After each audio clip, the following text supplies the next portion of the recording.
మాఘపురాణం రెండవ రోజు పారాయణం. ఈరోజు సూత మహామునిని సౌనకాది మునులకు రెండవ రోజు పారాయణం గురించి చెబుతూ, మునీశ్వరులారా, పార్వతీమాత మహాశివునితో మాఘపురాణం విశిష్టత వివరిస్తూ రఘువంశంలోని దిలీప చక్రవర్తి కథను వివరిస్తున్నాను.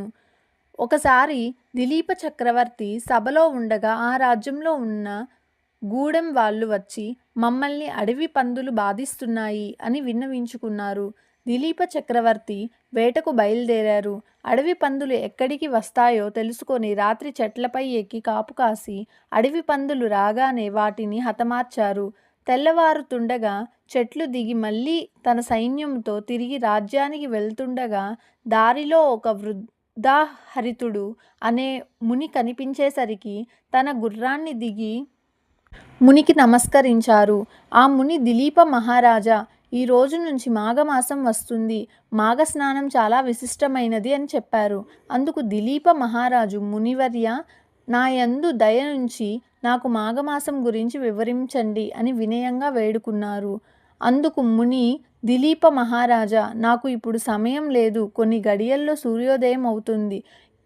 ఎప్పుడు పురాణం చెప్పుకునే సమయం కాదు. నువ్వు కూడా నాతో పాటు మాఘ స్నానం చేసి సూర్యునికి అర్ఘ్యం ఇవ్వు. నువ్వు రాజ్యానికి వెళ్ళిన తర్వాత మీ గురువైన వశిష్ఠ మహామునిని అడిగి తెలుసుకోండి అని చెప్పారు.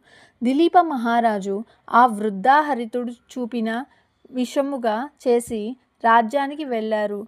వెళ్ళిన వెంటనే ఆయన నిత్యం చేసుకునే పూజాదికాలు యజ్ఞము చేసుకొని తన భార్య తీసుకొని వశిష్ఠ మహాముని దగ్గరకు వెళ్ళారు. వశిష్ఠ మహామునికి వినయంతో నమస్కరించి, గురువర్యా, నేను నిన్న వేటకు వెళ్ళాను. తిరిగి వస్తుండగా వృద్ధాహరితుడు అనే ముని కనిపించి మాఘస్నానం గురించి చెప్పారు. మాఘమాస విశిష్టత గురించి అడుగగా మిమ్మల్ని అడిగి తెలుసుకోమని చెప్పారు. నాకు మాఘమాసం గురించి వివరించండి అని అడిగారు.